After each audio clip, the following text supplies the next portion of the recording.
Come on, give me a break, man. Look at the photographs in this book. You're wrong. Well, did you study the shadows? Yes. Oh, yeah, that's even better. You say in another photograph, I wish I had this little better reference so I could jump right to it, but you point to a photograph that has a dome casting a shadow behind it. And I find that that dome does not exist, number one, and that the shadow is a crater behind. There's no dome there. It's on the print, on the negative.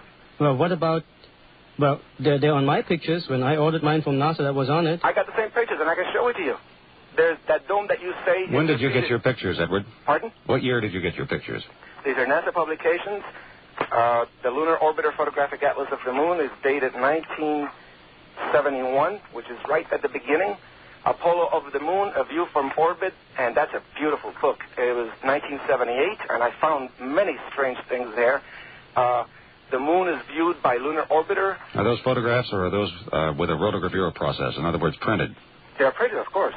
Well, you see, I didn't use those. I have photographs. Yes, you did. It's the same thing, man. I'm trying to tell you. Well, the rotogravure process, when you put it in print, really does do a little thing to a photograph as opposed to looking at the photograph itself. Yeah, but look, he says that some of these natural formations are clouds, that they're UFOs, that they're bridges, and anybody with some common sense can look at these photographs and see that this is wrong, that these are... Well, I said it could. I never make a statement that there are definitely. I said it looks to me like this. It could be. You see, I left it open for the people to study these photographs, to instigate the public, to get these photographs. I'm not hiding the fact that they should write to NASA, they should get these pictures, they should compare them, as many amateur astronomers have, and that have received photographs from NASA which are retouched and do not show what other pictures have shown that were ordered earlier. So there's a lot of confusion going on. That is true, and what you say is true.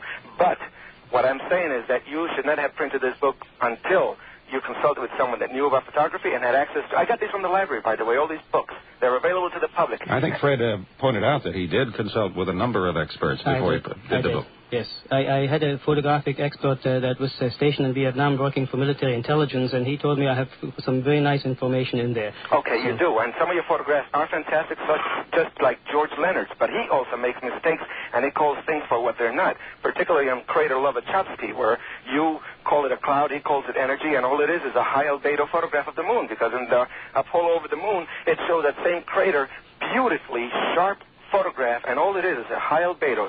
And what about the shadow, then? The shadow is a crater, would you believe, with some lava bleeding out of it. That's all it is. Albedo rarely ever forms a shadow. Okay. No, albedo is high reflectivity, and the moon is very highly reflective at different angles of the sun, and you get different effects at different times. You see, sir, I respect your research very much, and also that you have criticism toward this book. I never expected that this book would be accepted 100% because it's a very controversial book. But to have so many errors, particularly factual errors, where you have the wrong frame numbers, you have the wrong photo number, you have the wrong name for the crater, you say this crater is here when it's hundreds of miles away, you have the incorrect info, in one you say it's Apollo 10 instead of 8, you have the photos reversed.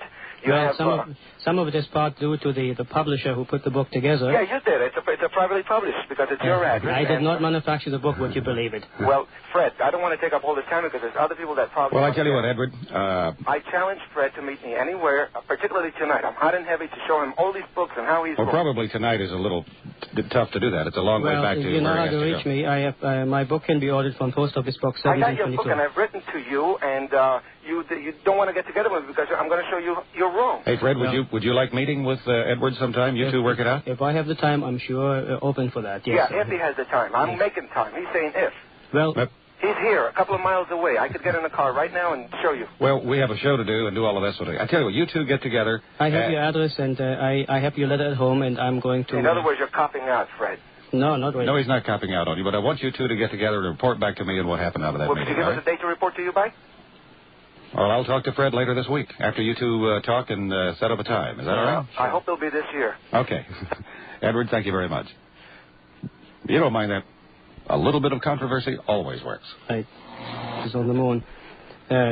Studying the craters, some of them are so neatly cut, perfectly round, that it seems to me very much like some mining is going on. Especially I have one picture where you can see dust. You can see dust that is thrown out of the crater. And there's dust following the little X-shaped machines that are crawling on all over the moon, and we even find those X-shaped machines in the craters of Mercury, by the way. So yes, those X-shaped machines get everywhere. Okay, let's go to another caller here. I believe we have Art on the line. Art, welcome aboard. Yeah, good evening, Bill and Fred. good evening. Yeah, I've been working on some research for several years now, and I've gathered some proof, and I can prove right now that modern astronomy is several centuries behind where they should be on an accurate assessment of the celestial bodies. While the folks around here have been waiting for flying saucers and stuff to land, thinking that's the way advanced civilizations will get around in space, the real fact of the matter is that the really advanced civilizations are titans. They're the most gigantic living intelligent life forms there are. Where do you get your information, Art? I've been studying astronomy and some other things that deal with mysticism. I'm writing some research now that's going to reunite the supernatural side of the universe with modern science. What kind of research, and and what are you using as the basis for these conclusions that you're passing on to us here? Well, I found out a while back that seismic and climatic activity was intentionally created and intelligently controlled by the major celestial bodies. How'd you find that out? I was watching a pattern where certain events took place on certain days where it was set up in such a numerology pattern that only those who were being studying numerology would have noticed it. And I noticed, especially for the earthquake of Selmar, it happened on an all-numerology kind of day. A year was a 9. So from numerology, you were able to come up with the idea that these were Titan I've also been able to predict where some of the areas they're going to wipe out as demonstrations of how much power they're dealing with. Art, do you have a question for our guest here concerning his book, Alien Bases on the Moon? Well, it's not more of a question as a comment. He's right now looking for little flying saucers and things that are tiny and things, but they can't see the forest for the trees. Well, actually, he was just looking at the moon and talking about something that was going on up there. I know, but what's really going on is this. Well, I tell you, some other time, perhaps we can get into these things that you're talking about. We'd kind of like to zero in on alien bases on the moon. Art, thank you very much for your call. We're going to go on to Dorothy now. Dorothy, what's on your mind? Yeah, hi.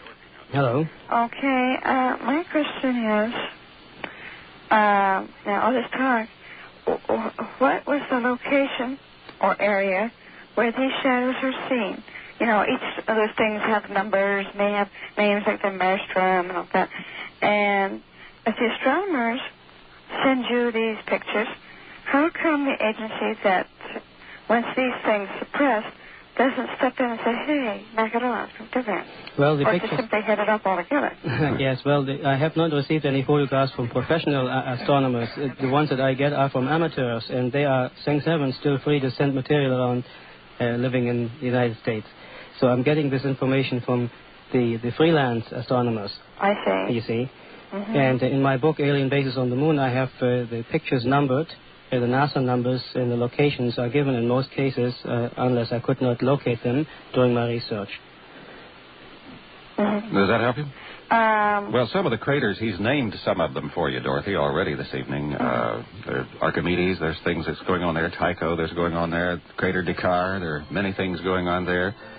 Dakar is a very interesting crater, by the way. It's the activity and the buildings that seem to be just popping up on the floor of the crater Dakar. Do you think that could be... We're going to have to go, hon. There's our traveling music. We're going to take a break for news. It's Open Mind. I'm Bill Jenkins. With me is Fred Steckling.